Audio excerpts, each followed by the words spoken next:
الفارس الحقيقي مش بس اللي بيركب حصان، لكن اللي يعرف يظبط اللجام.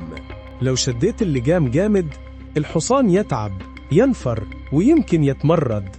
ولو سبت اللجام مرخي الحصان يفقد الاتجاه ويضيع الهدف. القيادة زي ركوب الحصان بالضبط، مش شدة ومش تراخي، لكن توازن، حكمة، وإحساس باللي قدامك. الفريق محتاج قائد يعرف إمتى يشد وإمتى يرخي، يعرف يحافظ على الاتجاه من غير ما يكسر الروح.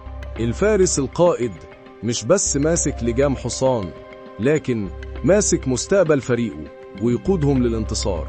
لو عايز تتابع كل مغامرات الفارس وتتعلم أسرار القيادة، اشترك دلوقتي وفعل جرس التنبيهات.